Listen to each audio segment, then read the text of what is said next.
Bonjour à tous, moi c'est Audrey, je suis praticienne shiatsu et passionnée de santé équine. Et tous les vendredis, je me mets au défi de vous partager un maximum d'informations et de pistes de réflexion sur un sujet lié à la santé de vos compagnons à crinière. Je vous embarque donc avec moi pour parler physiologie, émotions et relations, avec beaucoup de bonne humeur et surtout de la passion. C'est parti, je vous souhaite une bonne écoute.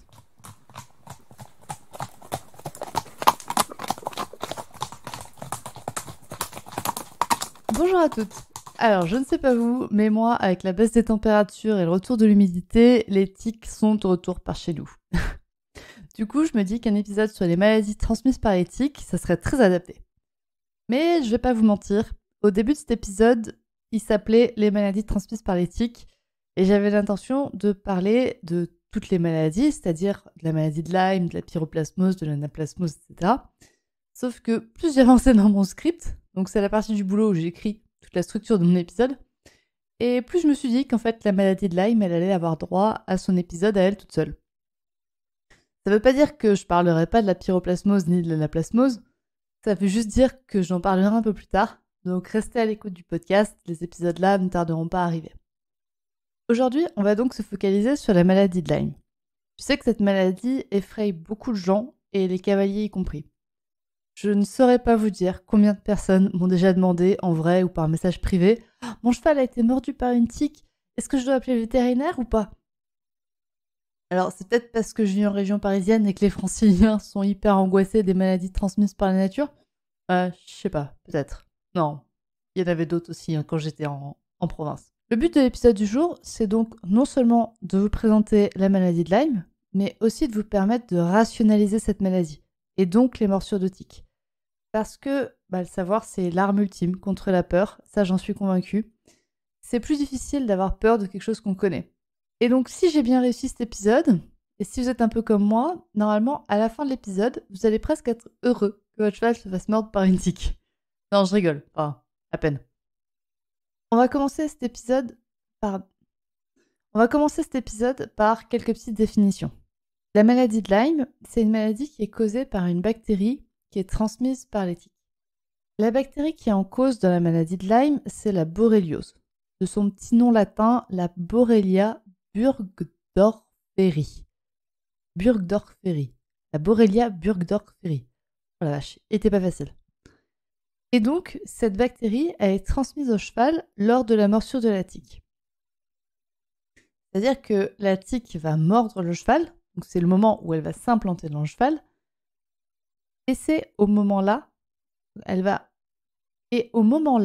injecter une petite dose d'analgésique, donc d'antidouleur au cheval, pour qu'il la sente pas et qu'il essaye pas de la dégager en même temps. Donc elle lui injecte un petit peu d'antidouleur et c'est au moment-là où la bactérie passe en fait de la tique à votre cheval. Donc au moment où vous voyez la tique, si elle était infectée par la bactérie, elle l'a transmise à votre cheval. J'ai souvent entendu dire que la tique n'injectait la maladie que si elle était mal retirée. Et que c'était en fait le stress d'être retiré de force qui faisait cracher son venin à la bactérie. Qui faisait cracher son venin à la tique, donc qui lui faisait cracher la bactérie et qui, à ce moment-là, la bactérie contaminait le cheval.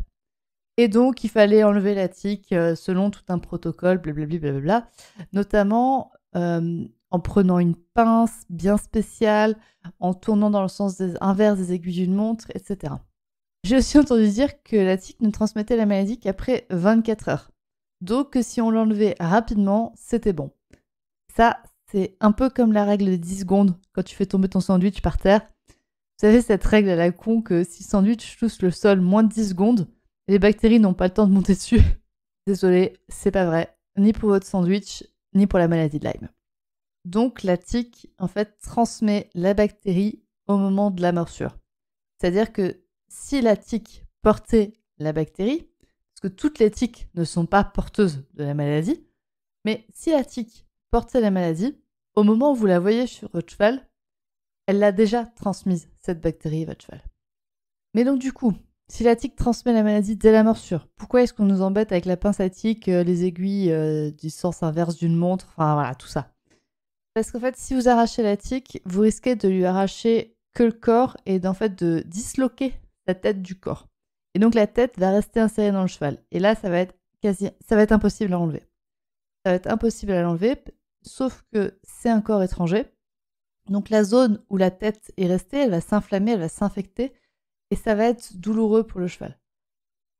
Alors je vous rassure, parce que mon expérience d'humaine, en fait, j'ai déjà été mordue, mais par, je pense, des centaines, voire des milliers de tiques. Et ça m'est arrivé 2 fois de l'enlever comme une grosse barbare et de laisser la tête dans ma cuisse. En vrai, c'est gênant, mais c'est gênant comme un bouton d'acné. C'est-à-dire que ça gratte, ça s'inflamme, mais le corps est assez bien fait et la tête a fini par tomber après 2-3 jours et ça a libéré en fait un mini abcès, vraiment comme un bouton d'acné. Donc, c'est important d'apprendre à enlever la tique en entier avec une pince, c'est quand même beaucoup plus facile. C'est important de le faire, mais si jamais vous laissez la tête, ne stressez pas plus que ça. C'est pas grave, le corps de votre cheval va la rejeter au bout d'un moment.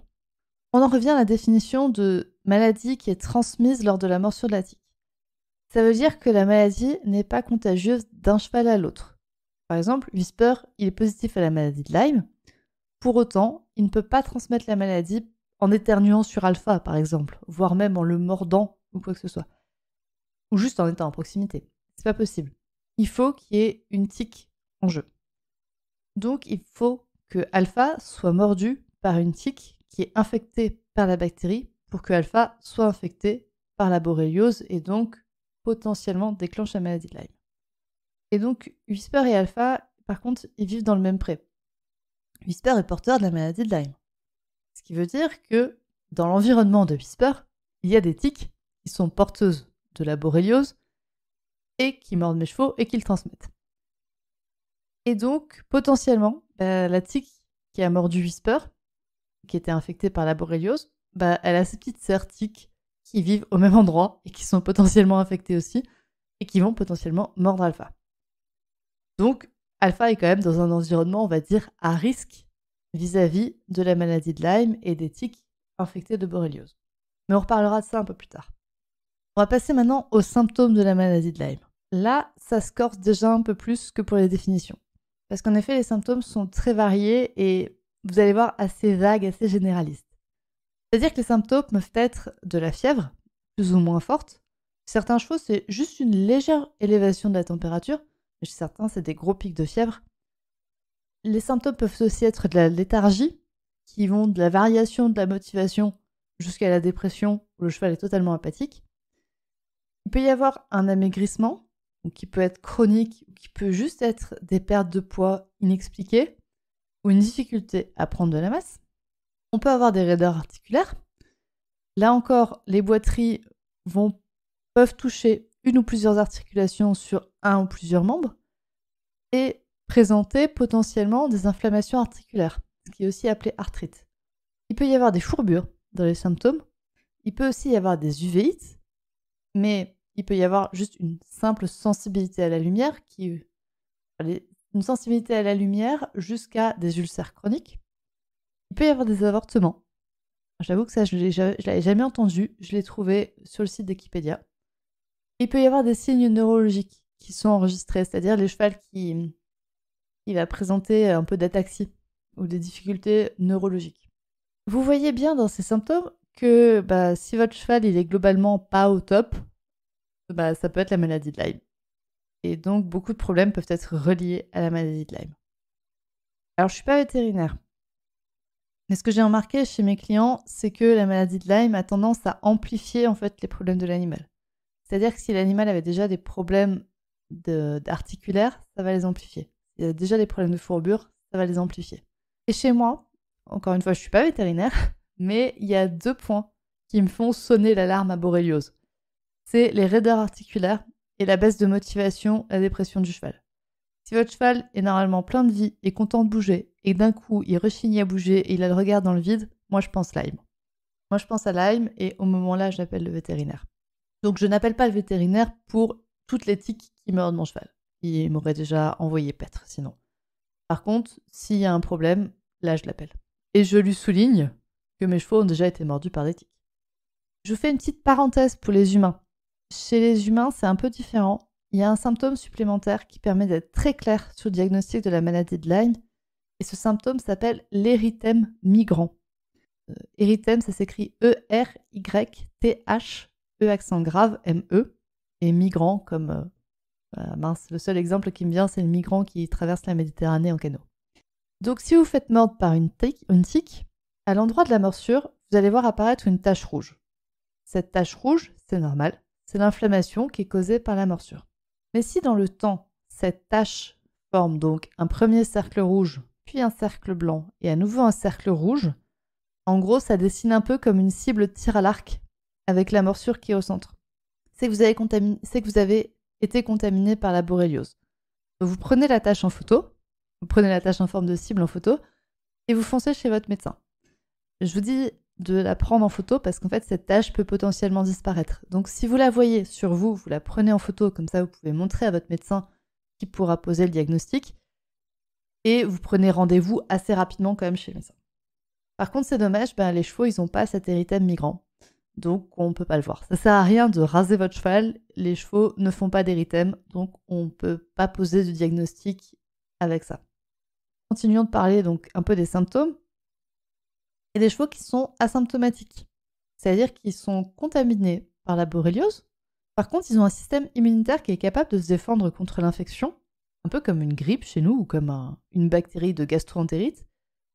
Vous pouvez être confronté à la bactérie sans pour autant déclencher une gastro-entérite. C'est pareil pour la maladie de Lyme. Vous pouvez être confronté à la borréliose dans votre vie sans pour autant la déclencher. Et c'est encore l'exemple que je reprenais. Alpha et Whisper, ils vivent dans le même pré, ils ont été mordus par les mêmes tiques, et Whisper a déclenché la maladie de Lyme et pas Alpha. Sauf que Alpha a un meilleur système immunitaire.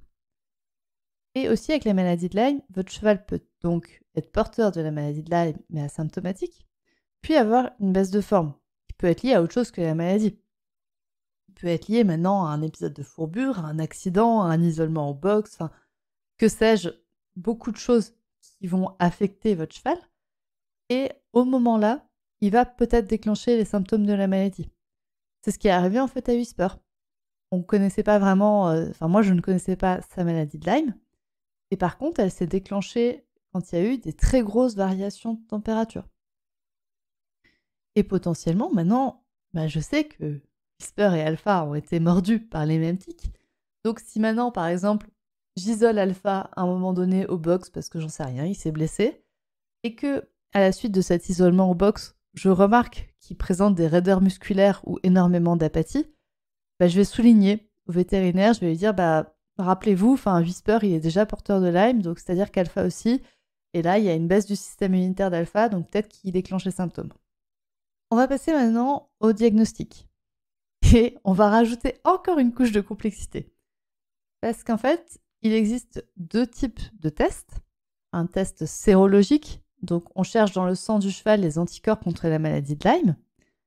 Si ce test est positif, ça veut dire que votre cheval a déjà rencontré la bactérie. Cependant, le taux d'anticorps peut rester élevé très longtemps. C'est-à-dire que l'infection, elle peut être en fait très ancienne et n'avoir pas de lien avec les symptômes qui sont présents actuellement sur le cheval. Il existe deux types de tests sérologiques, donc le test ELISA et le Western blot. Le test Western blot est un petit peu plus fiable que le test ELISA, mais bon, dans les deux cas, on peut avoir beaucoup de faux positifs, quoi. On peut avoir des faux positifs et des faux négatifs, en fait. Du coup, des fois, il est recommandé, en fait, de faire les deux tests. On fait les deux tests et on voit les résultats qu'ils donnent. Pour l'exemple, en fait, Whisper a eu, du coup, les deux tests et 2 fois. Et à chaque fois, en fait, il y avait 2 positifs et 2 négatifs.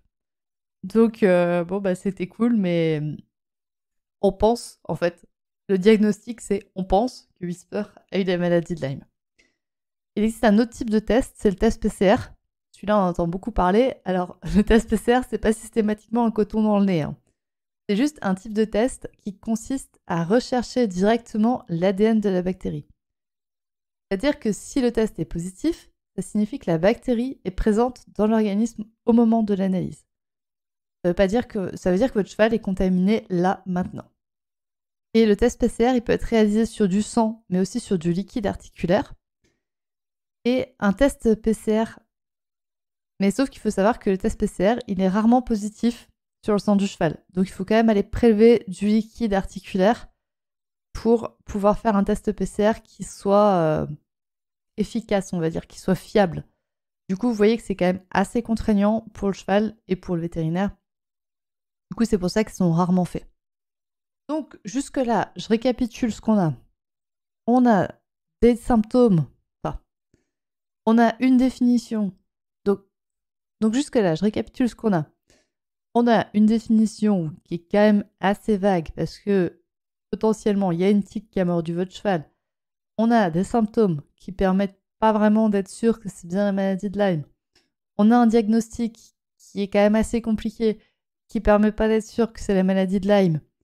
Donc, on espère un peu que si on traite à l'aveugle et que notre cheval va mieux, on pourra dire « Ouais, c'est la maladie de Lyme et mon cheval est guéri. » En fait, on va voir. Je veux pas tout vous spoiler d'un coup, mais bon. Déjà, donc maintenant, on va parler des traitements. Et donc, ce que je voulais vous introduire, ces traitements, en vous présentant donc 2 choses. Donc, je l'ai déjà dit, il y a certains chevaux qui développent la maladie de Lyme et d'autres non. Pourquoi est-ce que Whisper et Alpha qui vivent ensemble, seul Whisper a déclenché les symptômes de la maladie de Lyme et pas Alpha, alors qu'ils ont été mordus par les mêmes tiques?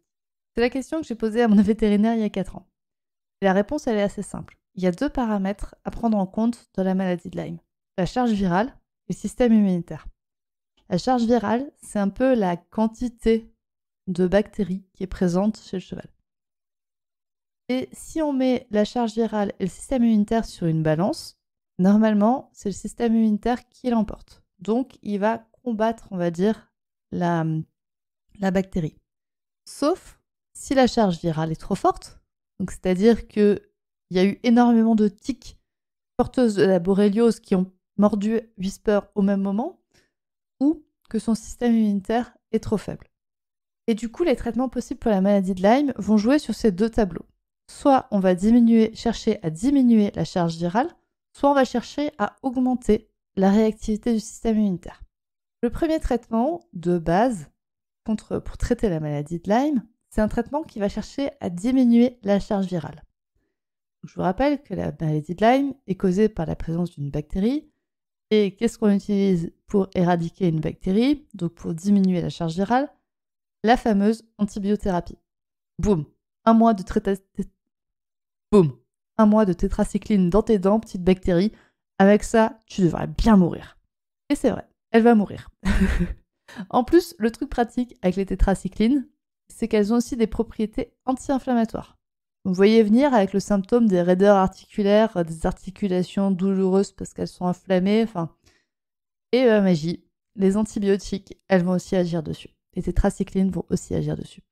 Donc, si votre cheval présente des raideurs articulaires, que vous le traitez avec les tétracyclines et que vous constatez une amélioration, ça ne veut pas forcément dire que le diagnostic était bon.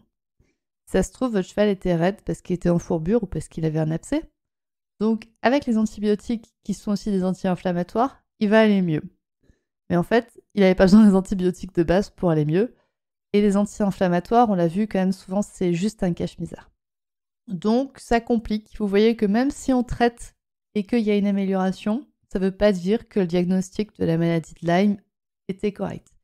Ça veut dire qu'il y avait peut-être une inflammation articulaire et que les antibiotiques ont aidé, mais on ne peut pas être sûr que c'était la maladie de Lyme. Et le problème des tétracyclines, c'est que c'est des antibiotiques qui sont très génériques. C'est-à-dire qu'elles vont détruire toutes les bactéries. Même les copines, les bonnes bactéries de la flore digestive de votre poney, elles vont aussi mourir. Il n'y a pas de jalousie, tout le monde va au cimetière des bactéries. Et là, vous avez déglingué le poney, donc si c'était une fourbure ou un abcès, vous allez peut-être empirer les dégâts à l'arrêt des antibiotiques parce que vous avez affecté le foie et la flore digestive. Et puis, avec ce traitement avec les antibiotiques, c'est que votre cheval, il risque de se faire remordre par une tique qui est contaminée par la borréliose et donc de rechuter de la maladie de Lyme. Dans ce cas-là, rebelote, on remet des antibiotiques. Dès qu'il est un peu raide, on met des antibiotiques. Dès qu'il a une baisse de forme au travail, on met des antibiotiques. Vous avez compris, on met des antibiotiques. Sauf que la pub, elle dit vrai. Les antibiotiques, normalement, c'est pas automatique. Et il y a une bonne raison pour ça. J'en parle déjà un peu dans l'épisode 14 à propos des vermifuges. À un moment donné, les bactéries, elles s'habituent aux antibiotiques. Et donc, comment on fait pour aider son cheval qui souffre de la maladie de Lyme? Parce que là, je suis bien mignonne. Je vous dis qu'en fait, c'est une maladie dont les symptômes sont très généralistes, qui sont handicapants pour votre cheval. Et ensuite, je vous dis que le diagnostic est très peu fiable et que le traitement n'est pas spécifique et peut amener des erreurs lourdes pour votre cheval. Ah, là, vous commencez à pas trop m'aimer. Donc, déjà, petit 1, si vous avez confiance en votre vétérinaire et qu'il vous propose une antibiothérapie, suivez votre vétérinaire. Suivez votre confiance. Votre vétérinaire connaît votre cheval. S'il s'est montré assez compétent dans le passé pour aider votre cheval, continuez comme ça. S'il vous plaît, ne remettez pas tout en cause parce que Audrey a dit que. Ensuite, petit 2, les antibiotiques peuvent être nécessaires et indispensables dans certains cas. Je pense notamment au cas où il y a d'autres bactéries qui sont en jeu, comme celle de la pyroplasmose. Là, ça peut être très intéressant en fait de faire une antibiothérapie pour cibler les 2 bactéries et quand même aider le cheval en diminuant la charge virale. Et pour finir, en petit 3, je fais cet épisode aussi pour donner espoir à celles qui ne veulent pas du traitement antibiotique ou dont le cheval ne peut pas le supporter. Il y a aussi des chevaux qui sont trop fragiles pour supporter un traitement antibiotique pendant un mois. Et bien pour vous, il existe d'autres alternatives. Donc, on va parler des alternatives, mais encore une fois, parlez-en à votre vétérinaire.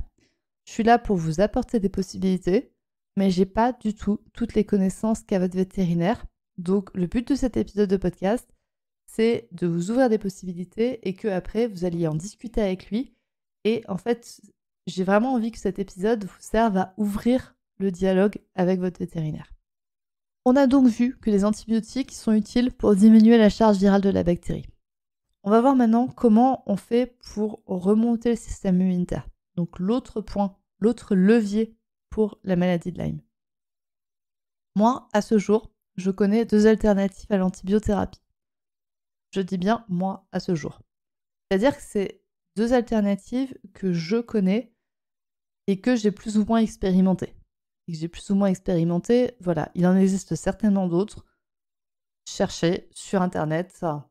Peut-être que je ferai un autre épisode si vous venez me dire « Ah mais moi mon cheval on l'a guéri en je ne sais pas quoi, en faisant je ne sais pas quoi », venez m'en parler et je ferai peut-être un nouvel épisode qui inclura ces manières de faire. Et donc je vais commencer par la méthode qu'on a utilisée pour Whisper, qui s'appelle l'isothérapie.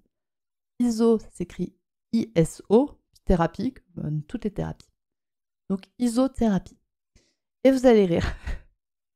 J'ai cherché isothérapie sur Google pour avoir un peu une vraie définition, parce que je connais le mot et mon vétérinaire me l'a un peu expliqué, mais quand même je voulais avoir un truc un peu plus fort. Et la première page internet, c'était une page qui était dédiée à la médecine vétérinaire et aux éleveurs. Parfait, c'est exactement ce que je voulais. Du coup, voilà un extrait de la page et vous pouvez aussi trouver la page dans les liens de la description. Donc l'isothérapie, c'est un procédé thérapeutique qui consiste à injecter, à mettre en contact l'organisme avec la substance qui est à cause de la maladie. Cette méthode, elle est fréquemment employée sur les troupeaux qui sont les troupeaux bovins ou ovins dans les agricultures biologiques. C'est une alternative aux médicaments allopathiques. Ça permet de traiter tous les animaux, donc tous les animaux de compagnie, ça permet même de traiter les humains, et elle est efficace. Elle est très efficace, par contre, c'est une méthode qui est encore assez peu connue et on a du mal à cerner les limites de son utilisation. Et notamment, est-ce que c'est de l'homéopathie ou pas? Parce que du coup, on va mettre en contact l'organisme avec ce qui est la cause de la maladie. Et on va lui injecter en petites doses. Donc vous voyez un peu est-ce qu'on est dans de l'homéopathie ou pas. Et il y a 2 types d'isothérapie. Soit on donne à l'animal malade le remède qui est préparé à partir de ses propres sécrétions, de ses propres fluides, ou on donne au malade le remède qui a été préparé à partir des sécrétions d'un autre animal. Donc pour Whisper, nous on a fait de l'auto-isothérapie. C'est-à-dire que le vétérinaire a prélevé le sang de Whisper, il en a isolé un certain composé, je ne saurais plus vous dire lequel, il en a isolé un certain composé et il l'a préparé pour que ce soit injectable en intramusculaire et on lui a réinjecté. on lui a réinjecté en dose faible. Donc c'est un traitement qui a duré quand même assez longtemps, parce qu'il y avait 30 injections à faire. Donc ça a duré en tout 60 semaines. Et c'est le propre sang de Whisper qui l'aide à monter son système immunitaire, qui aide son système immunitaire à se défendre. Et en fait, je vous dis que là, il vous faut un vétérinaire. Je vous dis qu'il vous faut un vétérinaire parce que ça va être le vétérinaire qui va pouvoir choisir le prélèvement, le composé à réinjecter à l'animal. Et parce que du coup, il ne faut pas diluer n'importe quoi, n'importe comment et réinjecter n'importe comment. Donc, pour cette méthode, il vous faut un vétérinaire. Il vous faut un vétérinaire, du coup, qui est assez ouvert d'esprit. Et je vous cite le vétérinaire donc, qui s'appelle Alain Boutonnet, qui dit qu'il n'y a pas de traitement homéopathique du parasitisme. Donc là, on est bien dans la maladie de Lyme. Il n'y a pas de traitement homéopathique du parasitisme au sens strict du terme. Toutefois, les remèdes homéopathiques bien choisis peuvent aider l'animal à rétablir son équilibre s'il dispose des conditions de vie conformes à ses besoins fondamentaux. Donc ça, c'est une citation de Alain Boutonnet que j'ai trouvé sur la fameuse site internet que j'ai trouvé sur la fameuse page qui est en description, dont le lien est en description de l'épisode. Vous l'avez donc bien compris, le but de l'isothérapie, c'est d'aider l'animal à trouver son propre équilibre. Les bactéries de borréliose seront toujours présentes, mais le système immunitaire de l'animal sera capable de gérer l'infection actuelle et toutes les prochaines infections. Et en plus, désormais, à chaque morsure de tique infectée de borréliose, ce sera comme un mini-vaccin qui permet au corps de votre animal de rester alerte et de savoir se défendre tout seul. C'est pas génial ça.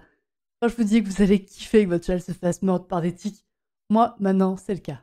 Je vous disais donc du coup que c'est la méthode qu'on a utilisée pour Whisper il y a 4 ans maintenant. Donc le traitement a été assez long, ça fait environ 60 semaines, mais les résultats ont été rapidement très notables.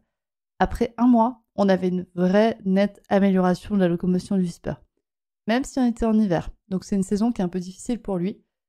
Et depuis 4 ans, en plus, on n'a plus de rechute de Lyme. C'est-à-dire que depuis 4 ans, Whisper a beaucoup moins, il n'en a plus de raideur musculaire, ou alors ces raideurs musculaires sont en fait causées par d'autres problèmes que Lyme.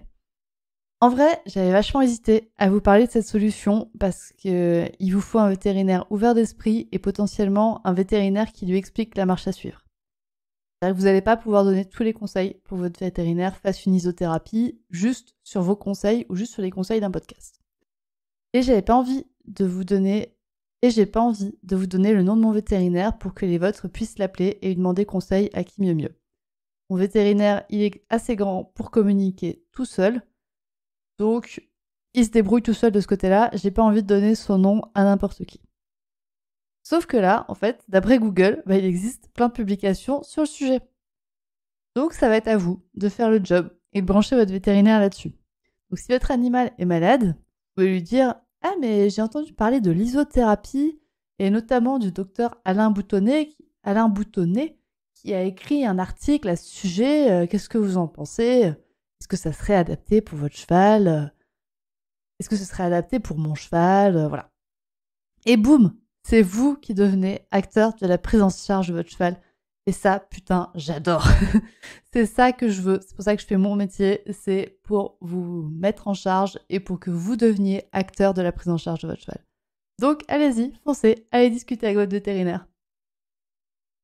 Et si votre vétérinaire décide que la meilleure solution pour votre cheval, c'est une antibiothérapie, vous pouvez aussi vous tourner vers la naturopathie qui recèle de solutions pour développer le système immunitaire de votre cheval. C'est-à-dire que l'antibiothérapie, du coup, va diminuer la charge virale actuelle de votre animal vis-à-vis de la borréliose. Très bien. On a diminué la charge virale. Maintenant, si votre cheval a déclenché les symptômes de la maladie de Lyme, c'est quand même que son système immunitaire n'est pas assez costaud pour affronter une infection de borréliose. Il va falloir donc trouver des solutions alternatives pour remonter son système immunitaire. Je ne vais pas beaucoup parler de ce sujet-là tout de suite parce que je ne suis pas naturopathe. Donc le shiatsu, ça peut très bien aider pour remonter le système immunitaire. Ça, il n'y a pas de souci, je peux vous en parler. Si vous voulez, on en parle. Par contre, pour tout ce qui est soins, phytothérapie, huile essentielle, etc., Il y a certains naturopathes et herboristes qui ont des très bons retours sur des chevaux qui sont atteints de la maladie de Lyme, ça je le sais. Mais c'est pas moi qui ai eu ces retours. Donc moi je pourrais vous parler du shiatsu, qui est une très bonne thérapie alternative pour aider à remonter le système immunitaire de votre cheval. Par contre, il va falloir vous trouver un naturopathe pour vous expliquer la phytothérapie et l'aromathérapie. Et la naturopathie notamment, ça peut être un très bon atout après l'antibiothérapie pour reconstruire la flore digestive de votre cheval et pour aider son système immunitaire à se défendre lors de la prochaine infection par la borréliose. Parce que, on va pas se mentir, il va y avoir d'autres tiques qui vont mordre votre cheval et vous ne pourrez pas lutter contre ça, donc votre cheval va de nouveau être confronté à la borréliose. Et donc, il va falloir améliorer son système immunitaire et là, une voie pourrait être le shiatsu, une autre voie pourrait être la naturopathie. C'est selon ce que vous avez sous la main, donc vous pouvez en parler à votre praticien shiatsu ou avec votre naturopathe, selon les professionnels qui suivent déjà votre cheval. Si les deux suivent votre cheval, c'est parfait, parlez-en aux deux. Et parlez à votre vétérinaire de l'isothérapie. On arrive donc à la fin de cet épisode. Ce que vous pouvez en retenir, c'est que votre cheval sera toujours mordu par des tiques. Il sera donc toujours confronté à la maladie de Lyme. Vous ne pouvez pas mettre votre cheval dans un papier bulle, c'est pas possible. Si votre cheval est en bonne santé, il n'y a pas de souci, normalement son système immunitaire s'en occupe et votre cheval sera donc asymptomatique à la maladie de Lyme. Si votre cheval est un cheval qui a un système immunitaire faible, il va peut-être déclencher des symptômes qui vont être gênants. Pour l'aider, votre vétérinaire a donc deux options, remonter le système immunitaire ou diminuer la charge virale. Et vous pouvez vous faire accompagner par un naturopathe ou par un shiatsuki pour aider votre cheval et soutenir son système immunitaire. J'espère que cet épisode vous a plu. Si c'est le cas, n'hésitez pas à me le dire en message privé sur Instagram ou par mail. Tous mes contacts sont en lien en bas de page. Et si vous avez envie de soutenir le podcast Murmuricain, vous pouvez partager les épisodes de podcast, mais vous pouvez aussi participer au Tipeee que j'ai mis en place, qui est présent en lien en description de cet épisode. Donc le but du Tipeee, c'est que vous pouvez me verser un petit pourboire ponctuel ou régulier, si vous en avez envie. Le but, c'est pas que vous me versiez 70 € par mois, loin de là. Mais si chacun d'entre vous s'y met un petit peu, moi, ça me permet de continuer à construire mes épisodes de podcast, à vous en proposer d'autres, à vous proposer peut-être des épisodes plus élaborés. Je vous dis à très bientôt pour un prochain épisode. Et voilà, c'est terminé pour aujourd'hui. J'espère que cet épisode vous a plu. Si c'est le cas, n'hésitez pas à partager le podcast à une personne qui veut aussi en apprendre plus sur les chevaux avec vous. Et retrouvez l'ensemble des informations et des liens en description de l'épisode, ainsi que sur le site www.murmure-animal.fr. Si vous avez des idées, des suggestions, ou si vous avez juste envie de me dire que vous avez trop aimé cet épisode, vous pouvez me laisser des petits mots sur Instagram à murmure.animal.shiatsu et n'oubliez pas de vous abonner à Murmuricain sur votre plateforme d'écoute préférée pour ne louper aucun épisode. On se retrouve vendredi prochain pour un nouvel épisode et sur ce, bon week-end!